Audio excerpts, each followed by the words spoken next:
Hello, welcome to the Lululoves Crochet podcast, episode 22. My name is Emma and this is my podcast all about crochet and crafts and books and anything else I've been doing. You can find me at lululoves.co.uk, blogging all about crochet, and also over on Instagram. I'll put all the details below. So, I always feel a bit relieved when I've done that intro. Anyway, I hope you're all well. I think it's been about 3 weeks since my last podcast.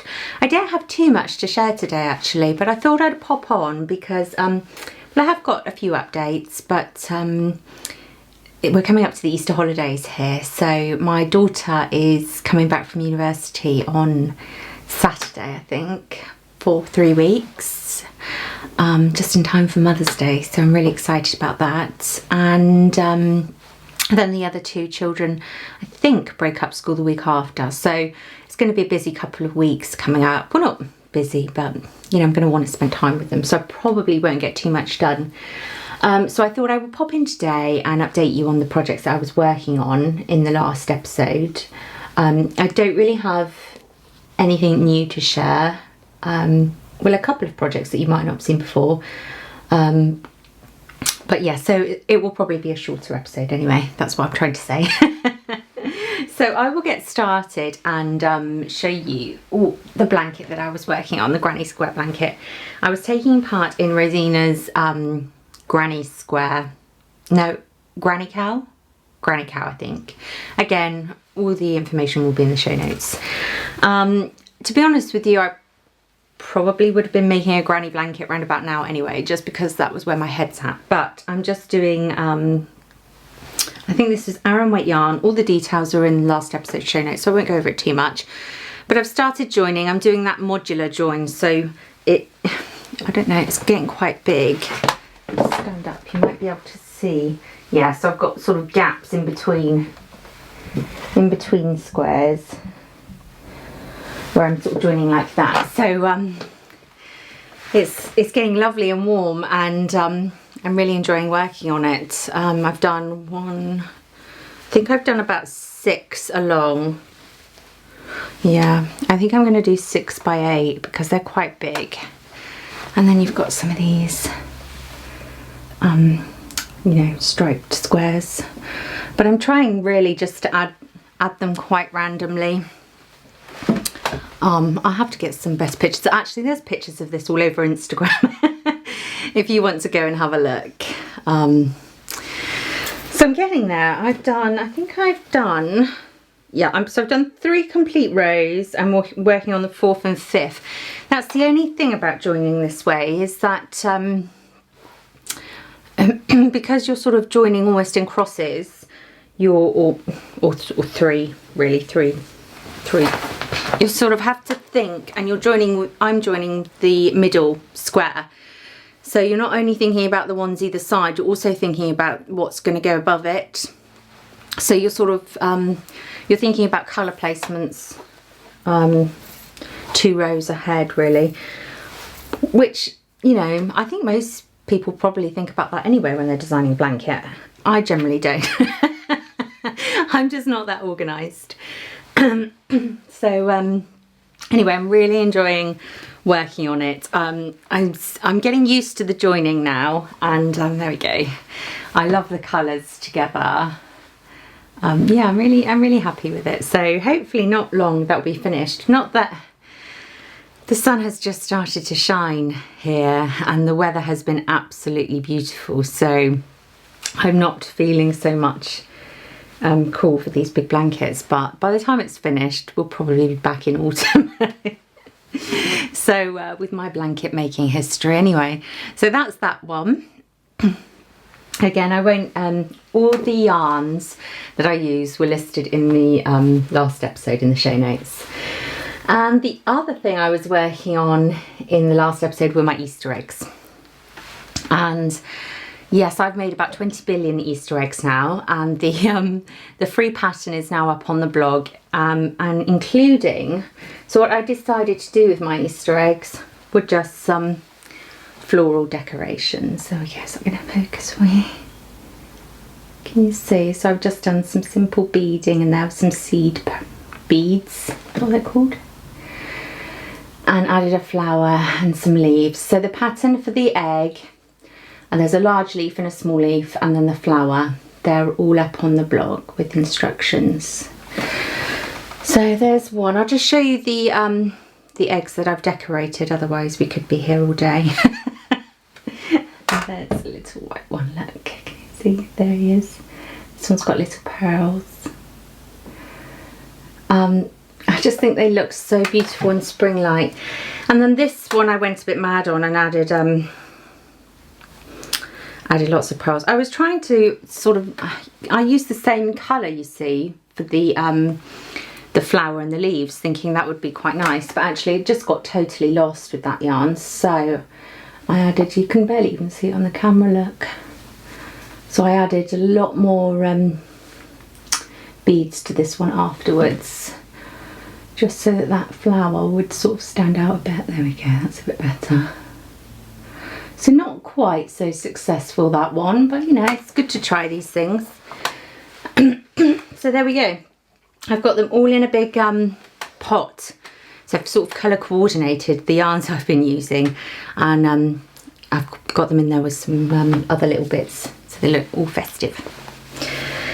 And then with the leftover yarns, I put this up on Instagram yesterday actually, because I wanted to make something quick with the leftover yarns at the weekend, but on Pinterest I found a chart for a mandala that I thought I'd like to try. Anyway, I put the post up on Instagram, and I was reluctant to put it up. Firstly, because you know that someone has created that chart, and I couldn't source the image. I even did a reverse search on Google Images, and I couldn't find where it had come from. So I know there are lots of Japanese charts and that on Pinterest, but yeah, so I wasn't really sure of the source, so I was reluctant to post it, but I thought, well, no, you know, I'll put it up and maybe someone will recognise it, and then we'll be able to find who it comes from. Anyway, let me show you the, so there it is. Isn't that lovely? So I've used all the leftover yarns from the eggs. This was the cream one I've just shown. I've got one in this colour and this colour, they're down in the basket. So it's just beautiful. It's just shells really placed on top of each other, but I just really loved the look of it. I love the way those colours all work together as well. So yeah, put it there. So I popped it up on Instagram, and actually people are so good on that. I think a couple of people managed to or recognised it from a book, and it's from the book, oh gosh, I've even forgotten the name, but it's by Hafner Linson, and the name of the mandala is, I think, Scallops of the Sea. I will put all the details again below, and it's in her book. I think it might be Mandalas to Crochet or something like that. I thought I had it, but actually when I had a look, I've got this one, which is Round and Round by Emily Littlefair, and this one has got some mandalas in it, but it's got also other projects that worked in the rounds. This one's a really lovely book actually, but I think the by Hafner book is, did I say by Hafner? Hafner book. It is all mandalas, so I'm going to add that one to my Amazon list, and hopefully get that, because this really is beautiful. So yeah, I was really pleased with that. So there you go. Instagram can be really useful, more useful than Pinterest, it would seem. Although I do love Pinterest, I'm not going to deny. So that was that, and that didn't take very long at all. So, you know, I'm thinking I've never really been into crochet mandalas. I think I did a couple when I first started, but after making that, I do have a little bit of a need to make more. So I'm thinking maybe I could do like a mandala wall in the office here. and brighten up some of these walls. So anyway, I'll let you know if I get that book. I'm sure lots of you have already seen it and probably got it. And then what else? Well, I've got this to show you. I've been on a mammoth. When I look over here, it's because I'm looking at the devastation that is my yarn storage. It's just shelves, and I really need to take it in hand. So I've been slowly sorting out boxes of projects and forgotten yarns. And it's a slow process because I just get so sucked in. You know, when you find a pattern book or, you know, some yarn or a half-finished project, and then I'm like, oh, I'll just do a few stitches on that. Oh, I'll just go and have a read of that. And before you know it, I've not really achieved anything, and I've been up here for a couple of hours. So anyway, when I was in here sorting out, I came across a half-worked up virus shawl. Now you can see that I've finished this now. So what I've done is, I think what happened is, let me see, there you go, you can get both. I think what happened is, so when I found it, it was back here. And I loved these colours, and then as I came into the, this gold colour really, I thought, oh, I don't like that. Oh, I don't like that, and I put it away. I think I just fell out of love with it. Now that's a real shame. The yarn that I've used for it is it was a sheepyez. It was a whirl or a whirlette. It was one of those ones that had I feel like the light is blowing me out a bit today. No, I think we're okay. What was I saying?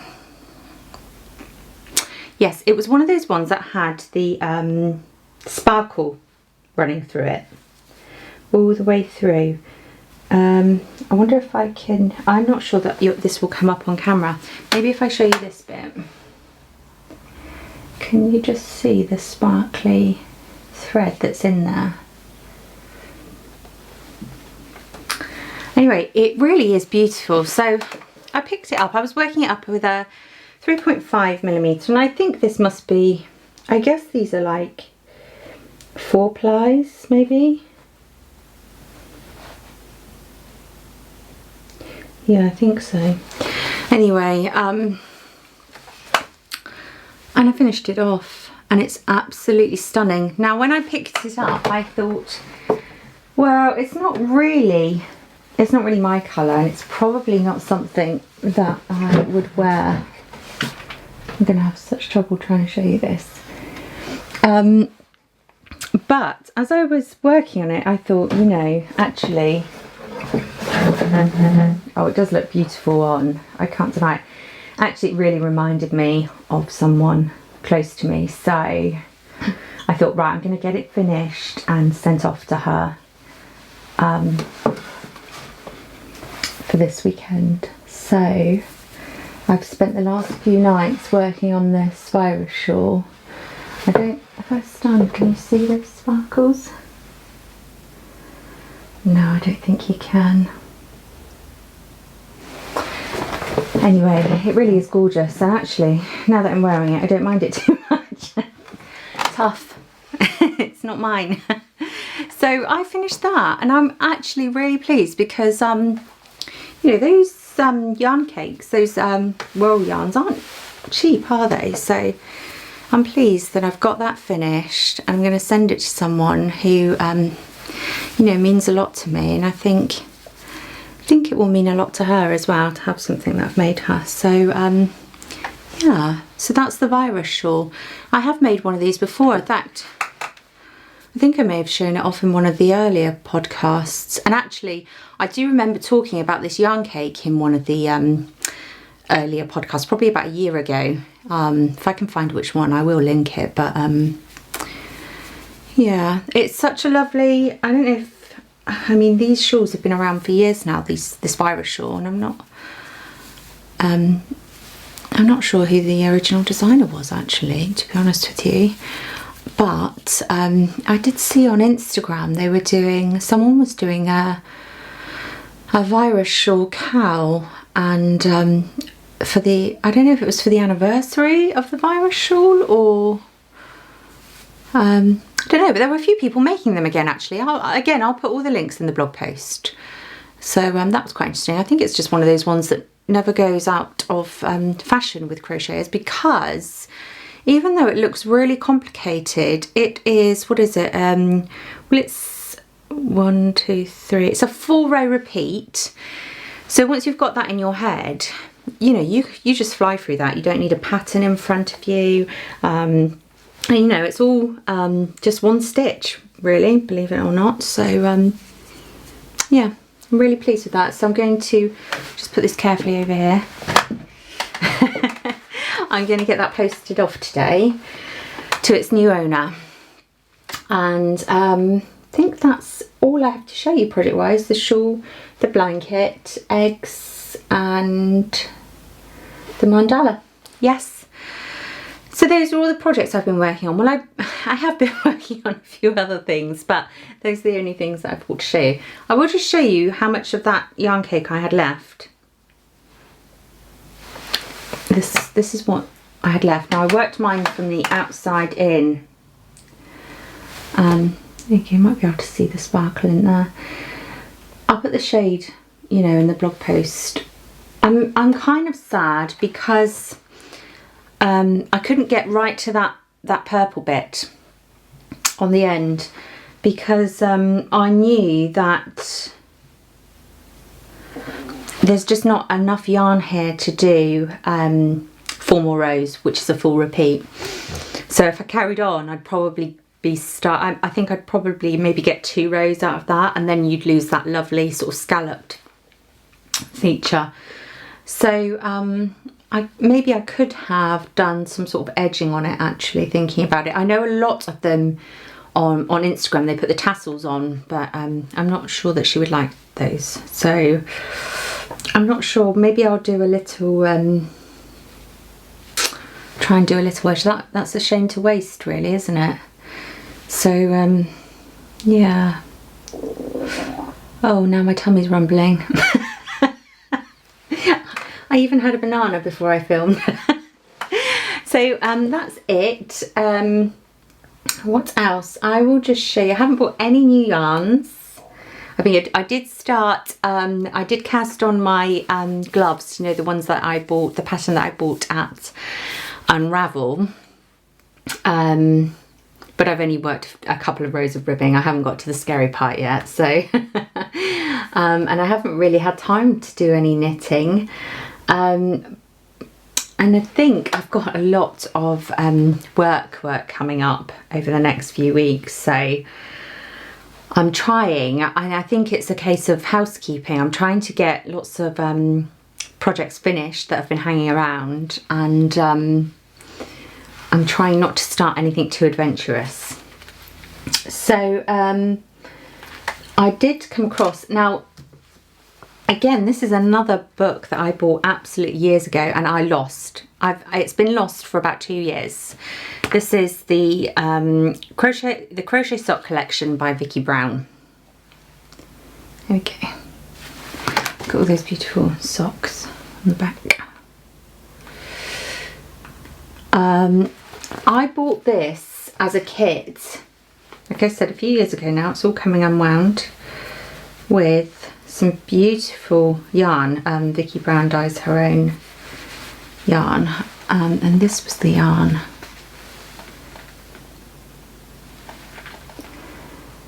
Now I know that I bought this around Easter time because I think the yarn is called something like mini eggs or speckled eggs or something like that.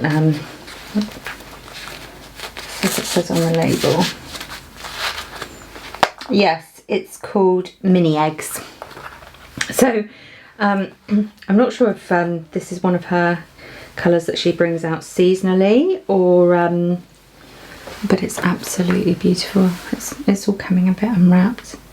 Like I said, I've had it I've had it up on the shelf there for a couple of years now. It is 4-ply sock yarn, 75% superwash merino, 25% nylon. And it came with a lovely little stitch marker. Look, I haven't even taken that off. So I bought the yarn with the intention of making up a pair of Vicky socks, and put the yarn somewhere safe and put the book somewhere even safer, and then lost it for 2 years. So anyway, as I was sorting out, I came across it. I was so happy. So I think I am going to make, because it's Easter, I'm going to finally use that yarn, so I'll wind it all up, and I'm going to make these socks, and these are called mulled wine. I guess they're festive socks, but I'm gonna use them with the Easter yarn. There we go. Look at those. Can you see the beautiful little eyelets? So I'm really excited to start making those. And I think you can still get this book up on, I think Vicky, there's an Etsy store. Again, I'll put all the links. I'm not sure about the yarn, but I'm sure that there's something similar like that up there. So yeah, so that's my next project. So I'm gonna really, look, it's all coming, oh, it's all coming undone.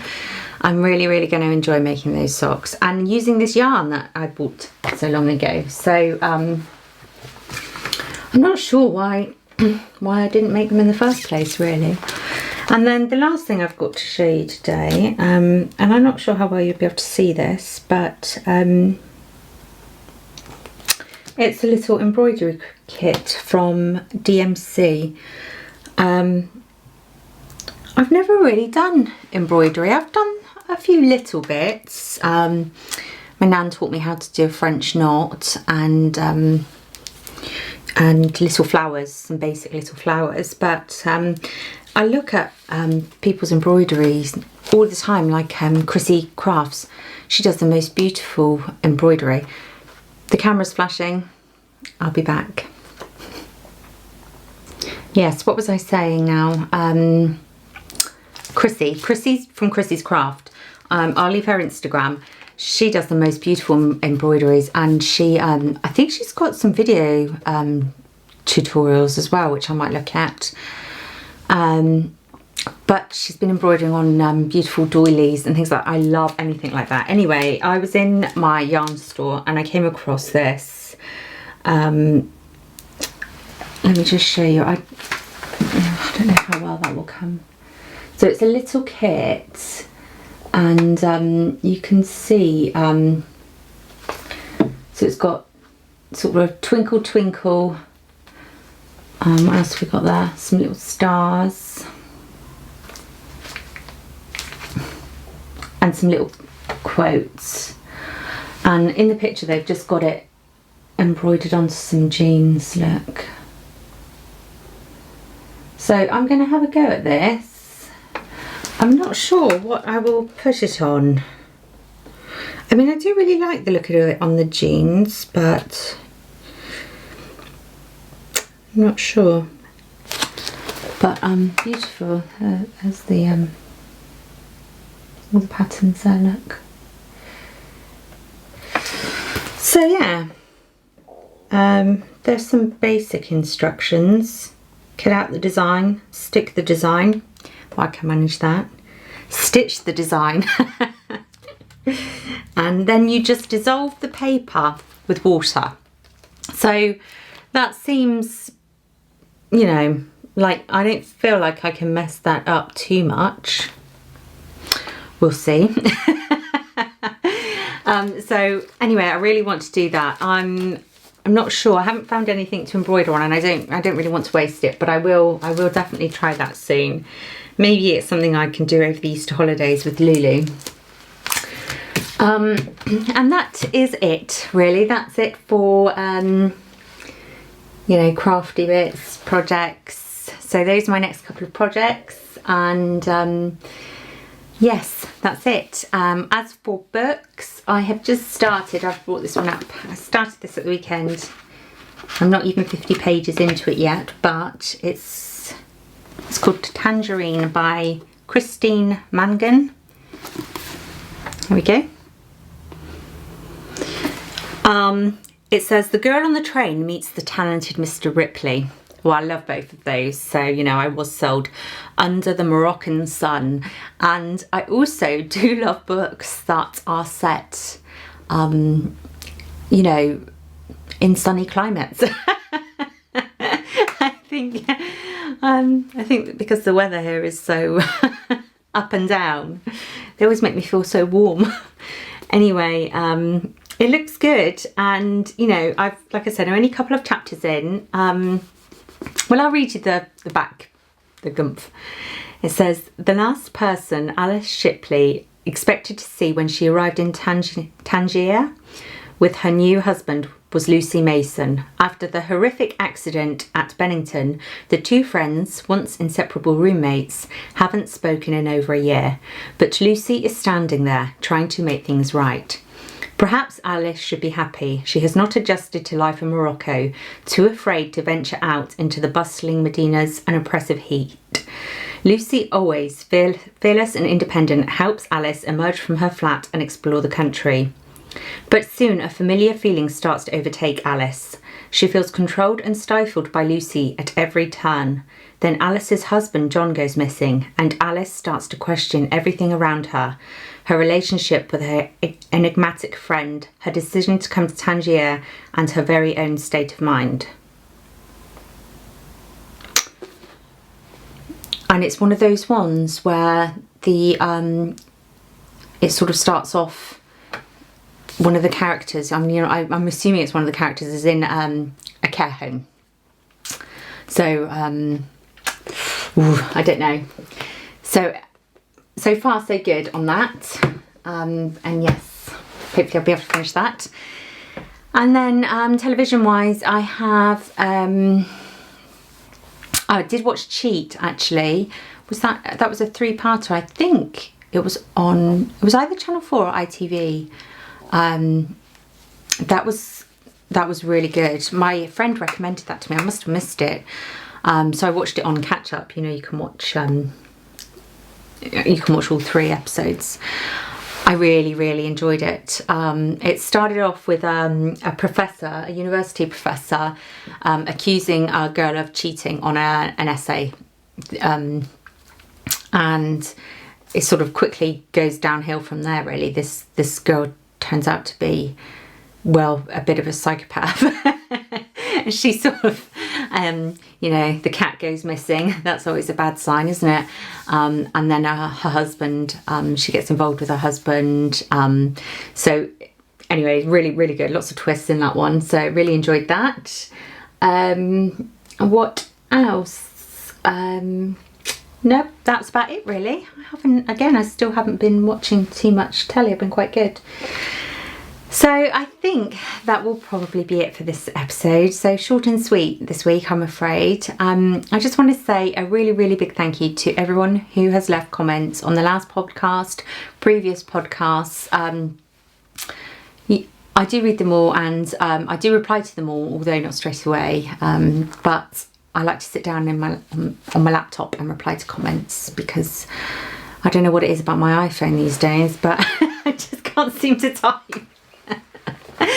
So yes, thank you so much. I have had some amazing knitting tips, pattern suggestions. So if you're new to knitting like me, go and have a look through the comments, because they're brilliant really, and you guys are just amazing. So thank you for being so supportive and for giving me giving me lots of good tips and advice. I really do appreciate it. So anyway, that's it for this episode. I will I probably won't be back now for at least 3 weeks, until all the children are back after the Easter holidays. So I hope you all have a lovely spring break if you get one, and I will see you all soon. Take care. Bye.